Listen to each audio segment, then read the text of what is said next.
बच्चों, मैं आपके लिए प्रकाश का परावर्तन और अपवर्तन, reflection of light and refraction of light, इसका पार्ट 2 लेकर आया हूँ। आज हम लोग सबसे पहले बात करेंगे गोलीय दर्पण में प्रयुक्त कुछ शब्दावली, some terms used in spherical mirror. आप जानते हैं कि दो प्रकार के मिरर होते हैं, एक कॉन्केव मिरर यानी अवतल दर्पण और दूसरे ये कॉन्वेक्स मिरर यानी उत्तल दर्पण। आप ये भी जानते हो कॉन्केव मिरर में जो परावर्तक तल है, रिफ्लेक्टिंग सरफेस है, वो अंदर की ओर धंसा होता है, पॉलिश सरफेस बाहर निकला हुआ उभरा हुआ होता है। और कॉन्वेक्स मिरर यानी उत्तल दर्पण में रिफ्लेक्टिंग सरफेस बाहर की ओर कर्व्ड होता है, निकला हुआ होता है, और जो पॉलिश सरफेस है वो अंदर की ओर धंसा होता है। अब आपको बता दें, किसी भी दर्पण का जो ये आप देख रहे हो, इसका जो मिड पॉइंट होगा उसे हम कहते हैं दर्पण का ध्रुव, पोल, और इसे P से रिप्रेजेंट करते हैं। इसमें भी आप देखिए, दो दर्पण का ये मिड पॉइंट है P, इसको बोलते हैं पोल, दर्पण का ध्रुव। दूसरी चीज आप देख रहे हैं C, यहाँ पर C है सेंटर ऑफ कर्वेचर। ये जो दर्पण आप देख रहे हैं ये किसी गोले से कटा हुआ है। ये जिस गोले से कटा हुआ है उसके सेंटर को हम बोलते हैं सेंटर ऑफ कर्वेचर यानी वक्रता केंद्र। ठीक इसी तरह आप कॉन्वेक्स मिरर में भी देख रहे हैं, ये भी किसी गोले से कटा हुआ। मैं आपको पेन से एक गोला की स्ट्रक्चर बना कर दिखा रहा हूँ। ये देखिए किसी गोले से कटा हुआ है, तो जिस गोले का ये सेंटर होगा उसे हम बोलते हैं सेंटर ऑफ कर्वेचर। सी, ये दर्पण जिस गोले से कटा है, चाहे वो कॉनकेव मिरर हो और चाहे वो कॉन्वेक्स मिरर हो, ये दोनों दर्पण जिस गोले से कटे हैं उस गोले के सेंटर पॉइंट को हम बोलते हैं सेंटर ऑफ कर्वेचर या वक्रता केंद्र, और इसे सी से रिप्रेजेंट करते हैं।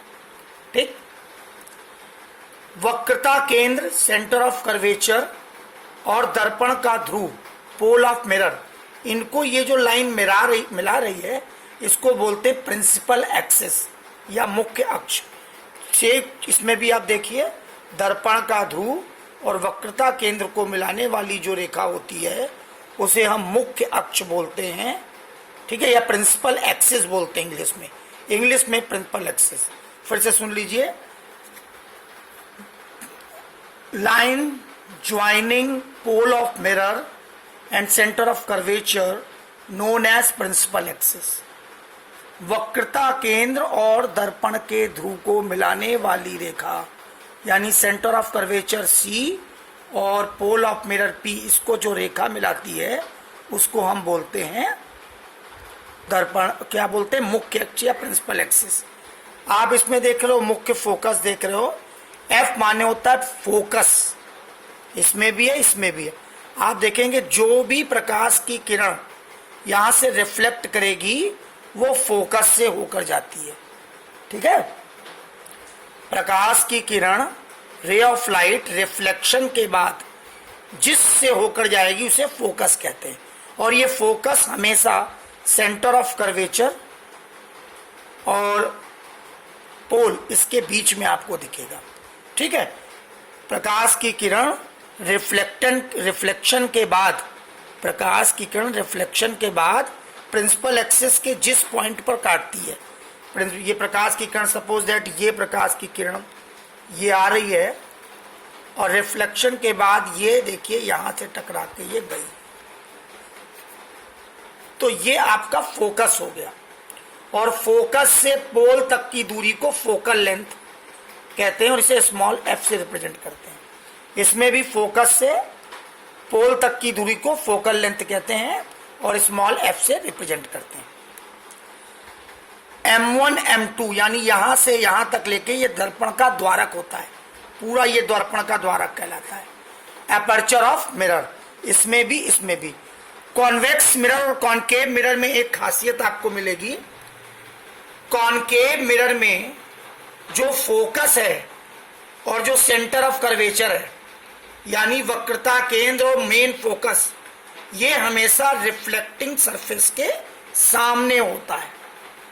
ठीक, और कॉन्वेक्स मिरर में सेंटर ऑफ कर्वेचर और फोकस रिफ्लेक्टिंग सरफेस के पीछे साइड होता है। ये विशेष ध्यान दीजिएगा, कॉनकेव मिरर में सेंटर ऑफ कर्वेचर C और मेन फोकस F ये रिफ्लेक्टिंग सरफेस के सामने होगा, और कॉन्वेक्स मिरर में सेंटर ऑफ कर्वेचर और जो फोकस है वो रिफ्लेक्टिंग सरफेस के पीछे होगा। और पोल P से सेंटर ऑफ कर्वेचर की दूरी को हम रेडियस ऑफ कर्वेचर या वक्रता त्रिज्या कहते हैं। अब हम लोग बात करेंगे कुछ रे डायग्राम की।